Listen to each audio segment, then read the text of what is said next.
और मुझे विश्वास है कि हमारी आज की कथा को सुनकर शिव पूजा में आप प्रत्येक दिन गोधूम यानी गेहूं भगवान शिव के ऊपर चढ़ाएंगे। 5 चढ़ाइए, 7 चढ़ाइए, 11 चढ़ाइए, 108 चढ़ाइए। मैं तो 108 चढ़ा देता हूं। फिर गेहूं को लेकर के कबूतरों को डाल दो, जीव जंतुओं को डाल दीजिए। कोई बहुत ज्यादा इसमें रकम लगने वाली नहीं है और फायदे इसके बहुत ज्यादा है। हाँ, सुन रहे हैं, समझ में आ रहा है? धन्यवाद। अगली बात, भगवान शंकर पर गेहूं चढ़ाने से घर में कभी भी अन्नपूर्णा की अन्न की कमी नहीं आती। जैसे काशी में महादेव के पास मां अन्नपूर्णा बैठी है, जो शंकर के ऊपर गेहूं चढ़ाएंगे माता अन्नपूर्णा उनके घर में आके विराजित हो जाएगी। उनके घर से कभी कोई भूखा नहीं जाएगा। बड़ी बरकत होती है पुराने गेहूं में नया, पुराने अनाज में नया अनाज आकर के मिल जाए। थोड़ा टाइम बदला है, समय बदला है। अभी मैं गेहूं के कुछ खाने वाले गुण भी आपके बीच में कहूंगा। गेहूं खाने में भी कहां कैसे कितना फायदा नुकसान है वो मैं आपको अभी अभी निवेदन करूंगा। इसको आप एक एंगल से, पूजा के एंगल से पहले सुन लें इसको। तो तत्पश्चात कहा जाता है कि माता अन्नपूर्णा उनके घर में स्थिर होकर के बैठ जाती है। जिनके घरों में भगवान शिव के ऊपर गेहूं चढ़ाए जाते हैं, घर में भूत प्रेत की यदि कोई बाधा है तो महादेव के ऊपर गेहूं चढ़ाने से यह भी दिक्कत खत्म हो जाती है, यह भी परेशानी दूर हो जाती है। शिवलिंग पर गेहूं चढ़ाने से बच्चों के विवाह में आने वाली बाधाएं दूर हो जाती हैं। शिव के ऊपर गेहूं चढ़ाने की महिमा है और इससे वैवाहिक जीवन में सुख और शांति मिलती है। पति और पत्नी दोनों के बीच में स्नेह होता है, आत्मीयता होती है और गेहूं के चढ़ाने से संतान का सुख माता पिता को प्राप्त होता है। ये बहुत बड़ी बात है। वृद्ध टूट जाते हैं जब उनके बच्चों से अपनत्व जैसी भावनाएं नहीं मिलती हैं, तो गेहूं महादेव के ऊपर चढ़ाने से बच्चों का सुख माता पिता को प्राप्त होता है। ऐसा नंदी कार्तिकेय जी को सुना रहे हैं, ब्रह्मा जी नारद जी को सुना रहे हैं, सूत शौनक ऋषियों को सुना रहे हैं, सनत कुमार व्यास को सुना रहे हैं और हम आपको सुना रहे हैं। तो कई जगह यह चर्चा हो रही है। बड़ा अद्भुत ग्रंथ है। शिवलिंग पर गेहूं चढ़ाने से नारी का बांझपन दूर होता है। शिवलिंग पर गेहूं चढ़ाने से गर्भ में संतान की सुरक्षा होती है। इसको ठीक करो भाई। शिवलिंग पर गेहूं चढ़ाने के इतने बड़े फायदे हैं तो इनसे चूकिए नहीं। प्रत्येक दिन अपनी पूजा में जैसे फूल पत्तियां भगवान को आप चढ़ाते हैं, वैसे ही आप भगवान को गेहूं चढ़ाइए। ये तो पूजा की बात रही। जोत जलाते हैं, उसके नीचे गेहूं रखिए। आप कलश भरते हैं, उसके सकोरे में गेहूं रख करके फिर उसके ऊपर नारियल रखिए, तो उसका और ज्यादा अपने आप में महत्व है।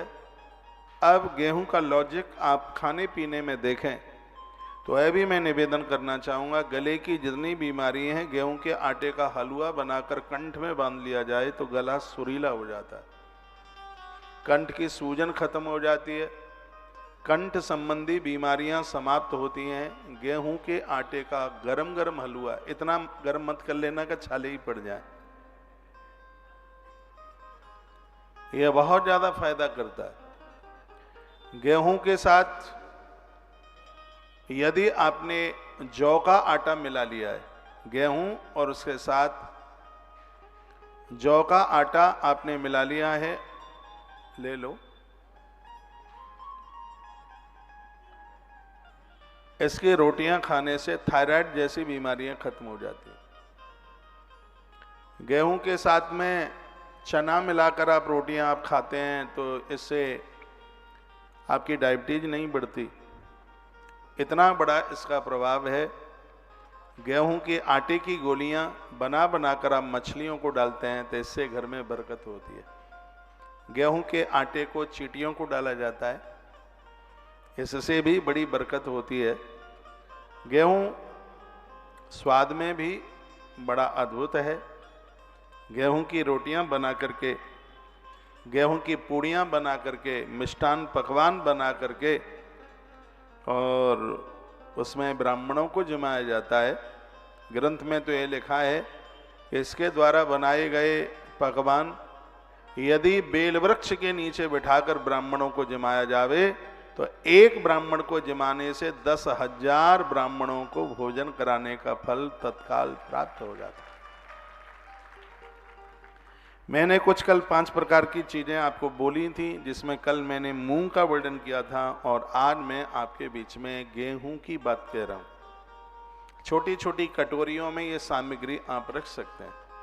उसमें जौ भी रखिए, उसमें उड़द भी रखिए। उड़द की चर्चा भी मैं आपको करूंगा। चावल भगवान को ऊपर चढ़ाना कितना ज्यादा विशेष है।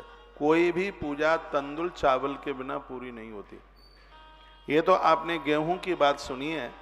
मैं आयुर्वेद के हिसाब से आपको बता दूं, किसी पात्र में गेहूं बो करके उसके ज्वारे निकाले जाएं, उसका रस निकाल करके यदि कैंसर के मरीज को दिया जावे तो उसकी यह बीमारी खत्म हो जाती है। इतनी बड़ी महिमा है इसकी। सुनिए आप इसको।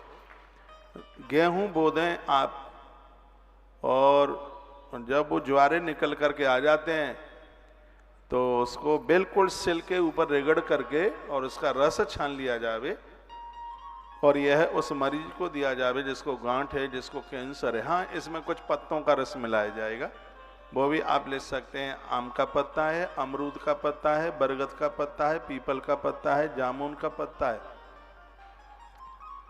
और कौन सा रह गया है, शीशम का पत्ता है। इन पत्तों का रस निकाल करके और इसमें मिला करके और यदि फिर यह दिया जावे मरीज को तो उसको तत्काल उसको लाभ प्राप्त हो जाएगा।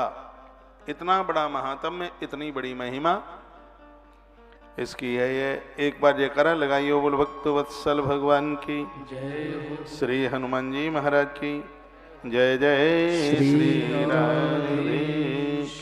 देखो क्या लिखा, संतति वर्धते तस्या यदि लक्ष्यावधिकृता द्रोणाधीन भवे लक्ष्यम विधानम विधि पूर्वकम। जिनको ऐसा लग रहा है कि हमारा वंश घट रहा है, हमारी वंश वृद्धि नहीं हो रही है, तो स्वयं भगवान महादेव ने कहा है संतति वर्धते तस्य यदि लक्ष्या विधिकृता।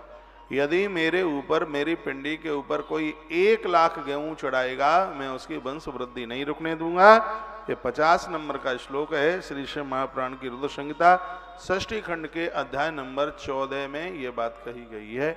भगवान शिव के ऊपर संतति वर्धते तस्य यदि लक्ष्यावधिकृता, 1 लाख गेहूं जो भगवान महादेव के ऊपर चढ़ावे तो लिखा है, वर्णन किया है, इससे उनके घर में संतति की अभिवृद्धि होती है, परिवार में संतान का विस्तार होता है।